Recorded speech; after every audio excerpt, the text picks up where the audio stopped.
Ramsay to stay in the Bolton lineage. You don't want him, you don't want him to go back to being a Snow. Disagree 100%.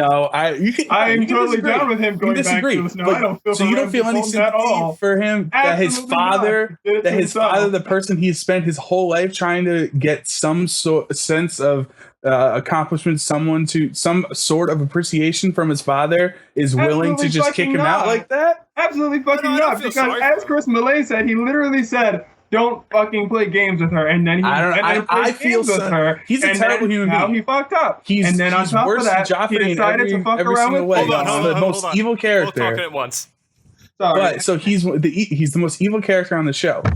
But what Game of Thrones does do well is at least give you some sense of understanding of some sympathy for each of these characters. So even if I hate Ramsay, I hate Ramsay more than I hate Joffrey, and a lot of people hate Joffrey a lot. But the fact that he is just a screwed up son trying to get appreciation from his father is something I can give a terrible person sympathy for. Think about it this way. I mean, like, obviously a lot of people, even though they like the characters, like, they think Cersei and Jaime are terrible people. But look at Jaime pushed Bran out of a friggin' window.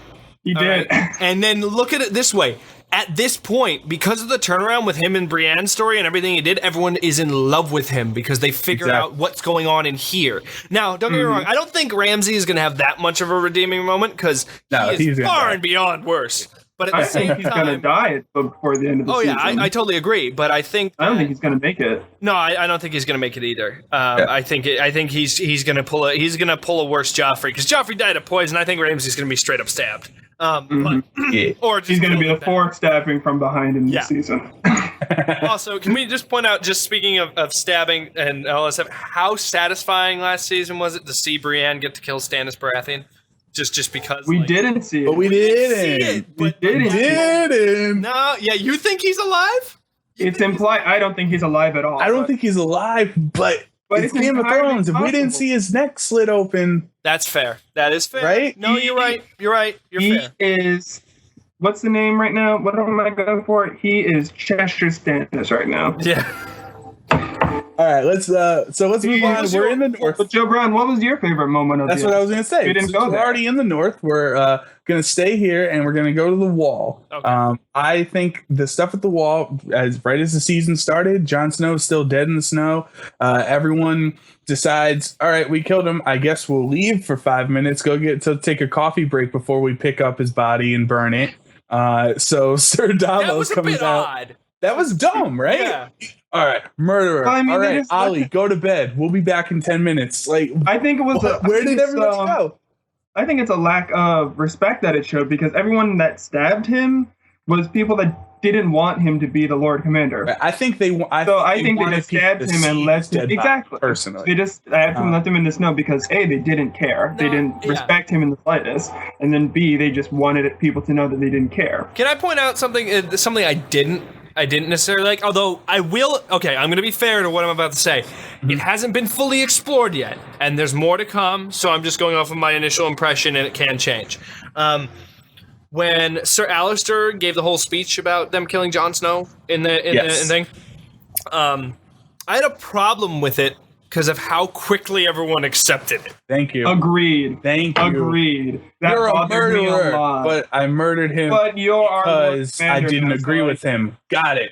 Yeah, because that's how we do things. Right. I enjoyed the Walls storyline, and we're gonna get to a very key part of that way later, obviously. But I liked everything that was going on. I think Davos showed even more why he's one of my favorite characters because I fucking love him. The stuff with Davos is my favorite part of the episode. It shows that he's a very strong tactician, that Stannis should have been listening to him a lot more than he actually did, and that these guys they, as they even said, we're not leaving alive, but they're not getting Jon Snow tonight. So that's what I'm excited for. And I'm sitting there like when Alistair came up and said I killed him because I disagree with what he did. I'm like, in any other court, if Jon Snow had killed you because he disagreed with you, there would have been a whole story about how he would be probably tried and killed, like that kind of thing. Yeah. Like it's like I felt like there should have been some, and that's why I said this could be explored next episode. The one after that, there could be unrest or whatever. But at least at the time, they all just seem to be like, all right, sure, why not? You know. But like, what pisses me off, there's so many things wrong with the wall, the state of the wall right now. And I've been complaining about Alistair and the traitor attack ever since the end of season 5. If you didn't agree with it, why did you let them through the door and then kill Jon Snow? Because now you have all of these enemies that are on your side of the wall that can attack you. And on top of that, even if you decided to pick up the Night's Watch to go and attack the wildlings because, hey, we don't want you here, they're not going to win. Yeah, they don't have the power to beat the wildlings. Can I point out? Jon Snow literally just opens the door for all sorts of chaos between the wall and the wildlings. Can I also point out that this is going back to a book argument? Alistair's dead in the book.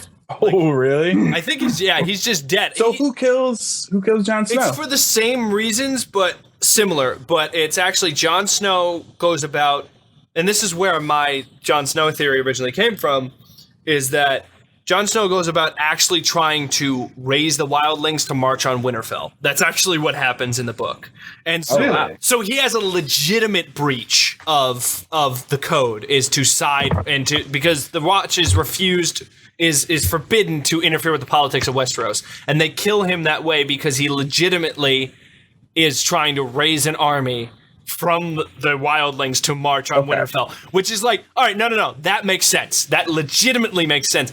I forget the name, the captain of the guard in King's Landing that he beheads. Yeah, he does basically a similar thing to Alistair. Alistair's the one that does that.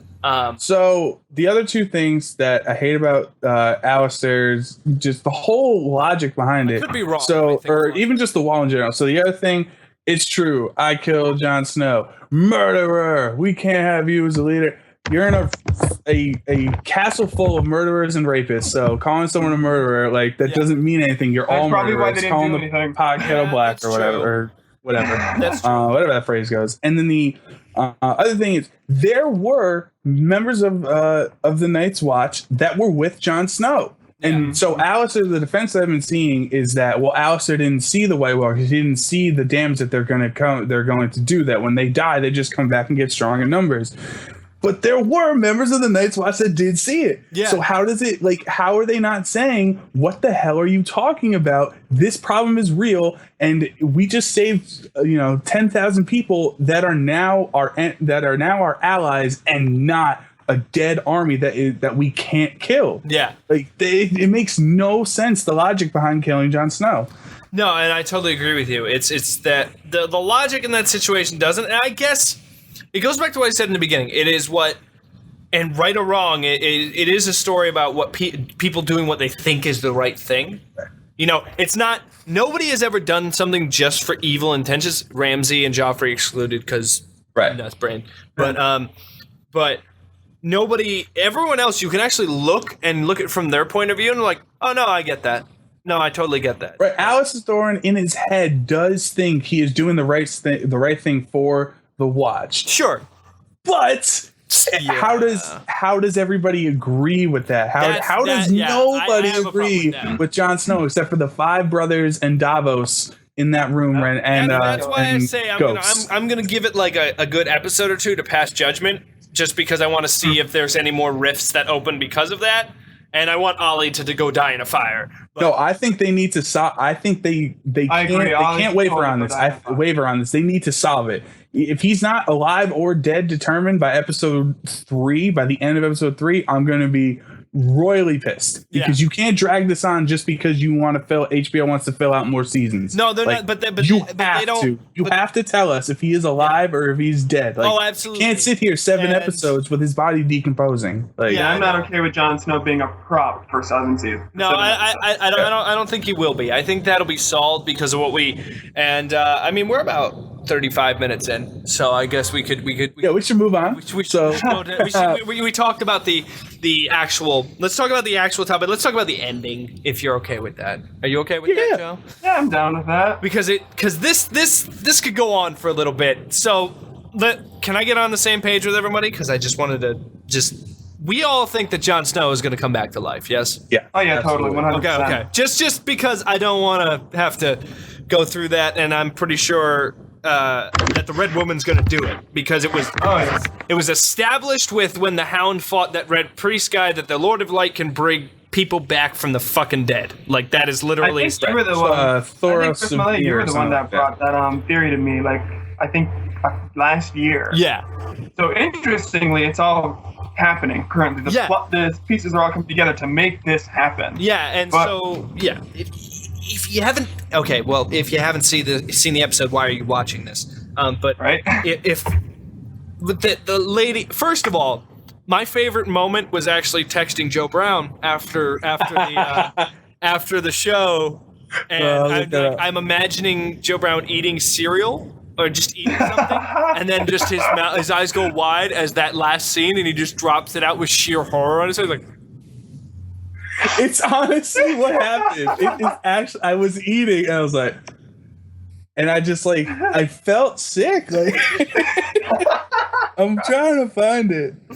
Oh God. Oh, but seriously, the red lady as Melisandre is I can't find it, but that's honestly exactly how it went down when I was watching. I was just sitting there and I was like, all right. Another Melisandre nude scene. Let's go. Game of Thrones giving us our quota for the episode. And then you're like, wait, what? Oh. And then I was like, total babe. No. Just kidding. That's what I text. Yeah, I texted one of my other friends, Dave. You guys know Dave, and he was like, "Dude, that last scene, she's so old." And I'm like, "I know, total babe, right?" He was like, "Definitely." Was it? But no, how old do you think she is? It is. It was Karis Van Houten, however she says it. It was still her. Can I put forth a theory? Now, this, I have no grounds for this, and I said this to you earlier. Is just like Ilaria, but she still gets all the screen time. So but what I'm sorry, I really hate Dorne, guys. That's okay. That's okay. Once Oberyn died, I was mad at Dorne. So it's okay. Continue. I'm sorry. With the Red Lady, Red Woman, sorry. What I think is that it's possible that obviously we know that thing has been keeping her young. Yes. Yeah. Yes. So is it possible that she was alive when the White Walkers came before and was there? And I don't know. It's a stretch. But here's the thing: is like you go, is she been tasked or in a similar line of people kind of thing to have been tasked because she was adamant about going to the Wall the minute she heard about it, and I think her task has been to basically stop the oncoming tide from the Lord of Light. That has been her task, chosen. And we did talk about how that was her taking that off was kind of like a test of faith kind of thing, because that's what that showed. But honestly, I think they just wanted to show that she is definitely magical because of what this is. She's not just a person that does the occasional trick or something, or that spell which she kind of did once, and then it was like, okay. What else can you do? The Shadow Baby. Yeah, Shadow Baby, which we're not... I don't want to go in... That was horrifying. It really was to watch on screen. That was weird. But I mean, the thing about that scene is that it opens... That's a good theory, and I do appreciate that theory a lot, but it opens up a lot of questions as to who Melisandre actually is and what her goals actually are. Because the question that I'm left with right now is, how old is she actually? She's not the only red priestess or red priest that's around. Are they all? We saw one in this episode and with Tyrion and Varys, right? We saw another red priest right there. Yes. And then, what are her true intentions? Is she actually magical, or are her powers divine? I think they're divine because that necklace. That's tough. Yeah. That necklace shows a connection because you notice it was always burning, right? And it was kind of I never noticed that. And I didn't know. I know in this episode I noticed it, but I know in the book the red on that choker is a lot more emphasized than it is in the show. I think that's in the show it always just showed up as just like, oh, she's got this thing going on around her neck. She's just cute. Yeah. But this is the first time where we actually saw it glow red. But to be fair, there is also a scene in an earlier season where she's in the bathtub and she doesn't have it on and she still looks like hot Melisandre. So it is a little inconsistent to have the episode ending on a look at her take off the necklace and look what happens, because she did in one scene and she was taking a bath and Stannis' wife, it was a conversation with Stannis' wife, and she did not have the necklace on. So maybe that pushes more towards then her powers are divine, because we did talk about this, is that with Stannis dead and Jon Snow dying, her two hopes went down the drain, and she thought that the Lord of Light is supposed to protect people, and she kind of lost faith, and she now has this kind of test in front of her, and thus her taking it off just was like, I need to remove all these powers from me. Maybe it wasn't necessarily the necklace. Maybe that's just like a channeling piece for her, if you think about that's my big question. Is her source, is the source of her power the necklace, or does wearing the necklace enable her power? You know what I mean? Yeah. Like, does it make her power stronger by wearing it, or is the necklace think it's stronger. the power? I think it's stronger. Stronger because I think that she already has the minor powers. I think it's more like she has natural abilities, very minor, but this is a gift from her god that makes them as strong as they are. Okay. So she can maintain the looks and stuff without it. But at the same time, she can't do all the fancy things and give birth to black things. That's racist. I'm going to cut that. Call it a shadow. Yeah, all right? Right? Call it what it Shadow. is. Be politically correct. Oh, I'm sorry. Shadow things. Shadow things. But I think that what we're going to see is it actually just includes more into her raising Jon Snow from the dead, because I think that her purpose to find the Lord of Light again is to bring him back from the dead, to prove that he is true in what he says. He's Azor Ahai, and that comes through life comes back to life through the flames and whatever. Jake, cut it out. Yeah, I think what that scene did, it did two great things. One, it showed us that her beliefs are now wavering. She is confused. She's conflicted on the power of the Lord of the Light, the message that she's been getting. She was told Stannis the Manus is the way to go. Turned out not to be true. Yeah. So, and now she sees Jon Snow dead. She's saying, what if this isn't real? But at the same time, it's doing the exact opposite. It is showing that not only is the Lord of the Light the real God, the God, the God of death, whatever.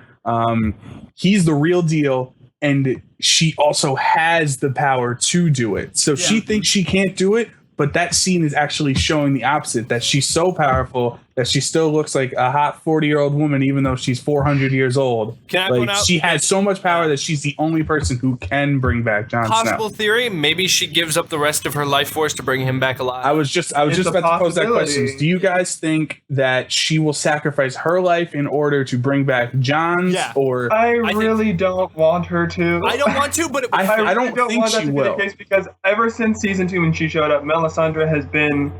Was it season 2 where she showed up, or season 1? Season 2, right? 2. Mm-hmm. She has been one of my favorite characters on the show, just because of her whole persona, her whole redness, her whole mystery, the whole thing. I just love her. She's one of my favorite characters. Redness? I did say her redness. As a characteristic. She's just completely, totally red. She's the red woman. But I think that. So how do you think she can bring back Jon Snow then, if she's not going to sacrifice herself? I don't know. Well, Thor did it without sacrificing his life. He did it. He did it without sacrificing life. Yeah. Wait. Yeah. See, that's what's tough. Didn't he bring someone back earlier? Thor's brought back that one guy like 6 times or whatever. But like, is there different levels, or is there a severity of death? Do you get what I'm saying? Like that guy, he was dying and he was able to bring him back all those times and he had those scars. But like Jon Snow was dead and has been dead for like 18 hours, where that guy was dead for 10 seconds and was brought back. Okay, I'm going to point something out, and this is in the book, and they said they're not going down this route, so this is spoiling nothing. And if it's in the show, fuck them, because they said they're not doing it. Okay? Mm-hmm. You familiar with the Stoneheart story? Yeah. I am. Lady Stark? Lady Stoneheart? Yeah. It's Lady Stark. Okay. Right. Catelyn Stark comes back to life or whatever. So, Thoros of Myr did that. Now, to put that into perspective, he died doing it because she was dead for that long. Oh wow! Okay. Because to kill somebody to bring somebody back to life, if they've just been killed, is like a little flame, but it's almost like pushing all of your essence into them. I believe he died, or he didn't come back the same kind of thing, like one or the other. So he did that, and so it's like proof in the book that it can happen. But also, he died doing that, so it's very possible she will either die or something bad will happen to her. Like maybe she will lose her ability to be young. Okay. Or she won't have the power anymore. So because they're still going to make her just for TV sake, they're going to make her more attractive. You know what I mean? So she might just not have the power anymore. Yeah, she might give all of her like power to him, which, you know, it's kind of like because it would make sense that she did, because she honestly believes that he is the only savior for them against the walkers. Right. And he thinks that he's the only one who can do it, and that she saw it in a vision. Like, she saw that. And I truly believe she didn't see shit about Stannis. I think that she's been leading from the beginning to get to Jon Snow. I think it's been Jon Snow the whole time. I don't think it's Stannis. I think so, because you know what? That would explain why she just like dropped Stannis' ass and outside Winterfell and went back to the wall. And can I? Because she just peeled on out of there right before that whole phase. Like, oh no, fuck this, I'm out. Yeah, and went straight to the wall. And I also got to say, it's like, hey, the minute, and you also see like, why else would she be telling him that he's going to succeed in these visions when she's been right in visions, and then all of a sudden he just loses. And it's like, you got to give him more of your heart. And I'm like, no, you see that he's going to lose, but you also see that doing this will lead him to these places and these things. And it's like, she definitely knows what she's doing, you know? And the last thing I want to touch on with the North is the other half of the conspiracists out there who don't think that Melisandre is going to bring him back or whatever, or there's two camps. There's people who think Jon's going to come back from Melisandre, and the other camp think that Jon has warged into Ghost right now, and because all of the Starks have they have the potential of warging. They don't have it. They haven't unlocked it, but there's the other half, or maybe 25% of the. I always forget warging. That's just Ghost, or he is warged into Ghost, and they showed Ghost a lot. They showed a lot of close-ups on Ghost in this episode. So more than they usually do, they just say he's there. He just barks, or what he growls, and he looks all tough. They showed close-ups of Ghost a lot in this episode. Can I point out something to your point, though? That just means that his soul is in another thing for Melisandre to bring from one thing and put into another. So do you think they'll kill Ghost to bring back? So we're gonna have to kill Ghost now? But it just not even kill him. It just means that because a warg isn't necessarily taking complete control. It's shoving one soul aside to have your thing there. It's still there, because when you leave that animal, it doesn't die. So therefore, it's still there. Right. So all she has to do is extract it, and he may come across a little bit more wolfish kind of thing, because he has a bit of a tendency. But I think even if that's true, it just proves more tendency that she could do it, because part of him is alive in that animal, there's also that. Have you heard the bullshit one?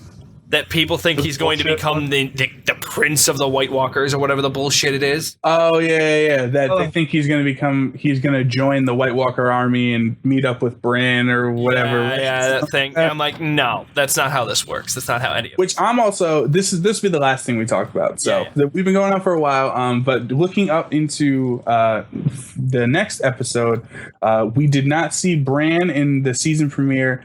Which I'm very upset about. We will see him next episode because he's in the trailer for next episode. But if I were Weiss and Benioff and I was creating the show, I would have made episode 1 just the North. I would have done Sansa, Jon Snow, and Bran. We have not seen Bran since pre-puberty, and this guy's walking around and he's 17 now, and he has all these warg and White Walker powers and all that other crap.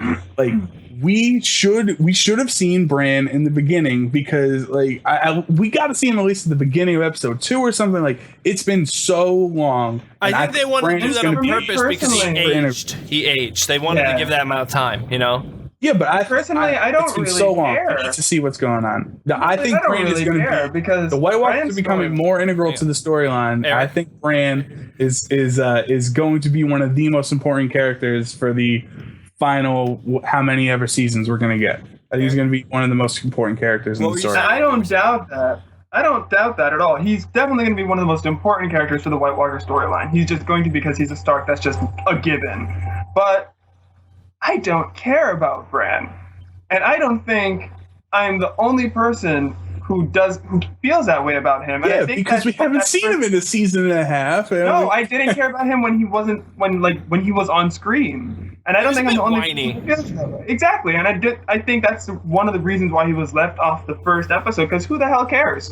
We're going to get to eventually. We already know what's First of all, I don't care about Marjorie's little 15-second thing where she gets beat up by the mean nun. I don't care about Arya getting beat up as blind for 15 seconds. They could have saved both of those for the next episode. Like, those didn't really help that much. So there's a lot. Yeah. I don't care about Dorne, as we've already established. There's a lot of stuff that I'm very apathetic towards in this show. But I feel like the audience attention is more so definitely towards those characters than they ever were towards Bran. So we can definitely leave Bran off for an episode, and no one's gonna flip shit. No one's gonna care because we're gonna get to eventually. We already know that he's getting training. I think his storyline's gonna ramp up. I think definitely, but we don't need. I don't care that he wasn't in the premiere. Did we need Arya's 15 seconds, Marjorie's 15 seconds, and King's Landing? I think 5 minutes more than we needed. I think you needed. I think we needed Arya. We didn't need Marjorie. I think Arya could have been given some more time. I think Arya could have been given more time in episode 2. Well, here's the thing. No, you needed to address her in episode 1 because you got to think of her going blind and everything else at the end. Was it the end of the last? Was it the last episode? It was the last episode. That was another thing you had to address that episode. That was kind of like a thing of like, okay, where is she now? What's going on? You can do that quickly. The Marjorie thing, I was kind of like, that is like its own episode arc. Like you could have done that. Interestingly, in the credits, she showed up. She had higher billing in the opening credits than I believe Sansa did. Really? Like her name showed up earlier in the credits. I could see it because Natalie Dormer's been doing like movies and stuff, and Sansa, she has X-Men, but X-Men's not out yet. So, oh god, but it looks good. We're not gonna go there. I think Arya was necessary. I don't think Marjorie was that much. Obviously, we all know all I will say is that. Besides, we agree that the Dorne thing, I don't think that there was anything else that I saw that was like, that's fucking unnecessary. Like, that's... Like, the Marjorie thing was like, all right, you've got an extra 5 minutes, go for it. Like, you know, it's like... Yeah. It was like... It's kind of felt to me with the Marjorie thing is like, they could have put it in another episode, or it's like, well, we already have the stuff we need, and there's 5 minutes. Well, let's just put that there. That's fine. You know, like, that's what it felt to me. I don't think it was a bad scene because it shows you stuff's progressing, and I'm way more interested in the High Septon than her in that storyline because I want to know because he is good. Like he just has that kindly old man / you are fucking nuts, aren't you? Right. Like, you are like he's kindly old man But you get this feeling, he's like, but he could save them. No. He wants the church to have absolute power. That's what he wants. Like, and you realize the mistakes Cersei knows that she made and everything, what they made by giving him any power at all. Like, he'll take it. It's going to be nuts. So I cannot wait for Cersei to choose violence. Yeah. Remember that line from the trailer? Stick the mountain on everybody. That was fantastic. She's going to choose violence, guys. We already know that she's choosing violence. I can't wait till we get to that. Just watch the Undead Mountain kill them all? Yeah. Exactly. So, there's going to be a fucking bloodbath in King's Landing. It's going to be great. In closing, just to cap off our first ever Game of Thrones podcast, just give it a score for season 6, episode 1. It was the shortest premiere episode. It was like 49 or 51 minutes or something like that. It was the shortest premiere, and pretty much it left off it began where season 5 left off, but we didn't really get further. We just we saw Marcella dead and brought to Cersei. We knew that was going to happen. We saw Jon Snow being dead. We knew we saw Sansa, it didn't really. We knew there were going to be consequences. So it showed us the consequences that we already kind of knew were going to happen. Mm-hmm. So I just think it was more so. It was like a 6.5. Honestly, I was not too impressed with this episode. It didn't propel the plot forward too much. I think the red woman thing at the end, if there was a part of an excellent episode, that would have happened like 20-25 minutes in. Like that wouldn't have been the big teaser like that would leave you for the next week. You know what I mean? So for me, I'm gonna say like 6. Honestly, I was not too pleased with how this season opened. So how about you, Eric? I liked the episode. I give it a 7 because it wasn't. Number one, it's the premiere, and I don't usually expect that much from premieres of any episode. And watching this episode, I understood that it's mainly just giving us an update on all these people's storylines. Okay. And so in that sense, I think it did a great job in that, but I agree that it didn't push the plot too far forward and nothing fantastical happened outside of Melisandre's big reveal at the end, which we don't know the ramifications of that yet. So all we know is that, okay, she's really an old lady. So in that sense, I would just give it a 7. Okay, Chris? I'm gonna have to stick in between the two of you because I pretty much agree with both of your points. Is like I don't have a lot of hopes for opening episodes ever. Like it's I never think they're ever gonna start out with a bang. I judge a season more by its midway point and its end point than anything else. Where it leads you. So I'd give it probably. I'd stick with you, Joe. I probably think 6 or 6.5 is where I'm sitting right now because I liked everything with Sansa. I thought the Ramsay thing was absolutely perfect. I think the interactions with Jon Snow stuff and the wall was pretty exactly what I expected. Me and Dorne moved it down by 2 points because automatically. And then there were some odd things. I'm like, well, that's a choice. I mean, you could do that, and I could have given more time to Arya because it was a short premiere. Because that, you could have had a little more there. But at the same time, they made some key points and left a lot more open questions than you probably should have in a season premiere. The premiere is supposed to solve a few questions that you had, not go, well, what the fuck? More shit happened in this episode that made me go, well, what the fuck's gonna happen now? That should happen at the end of the season. Like, that's how it should be. So, yeah. So, Chris Millay's very long-winded 6.5. So, thank you guys for watching our first ever Game of Thrones podcast here on Bird People. Really excited. We're going to do more podcasts in the future, different topics, just general or even, movie reviews, things like that. So make sure you give us or subscribe to us, give us a like, comment, be cliche. It's YouTube. That's what we got to do. We'll be back again next week for episode 2. Hopefully it answers some of those questions that we asked today. And all right, Khaleesi out. We didn't talk about Khaleesi, so. Oh my God, you're totally right. We just left her out of the conversation. All right, well, I'm glad she didn't get raped. That's what I'm saying. I'm glad she didn't get raped. Good night, everybody. Thank you. Yeah, go have fun with all the other the widows in Dothraki. Yeah. You're not getting raped like you have before. I'm so sorry to all right, peace out. Peace out. Bye, guys. Bye.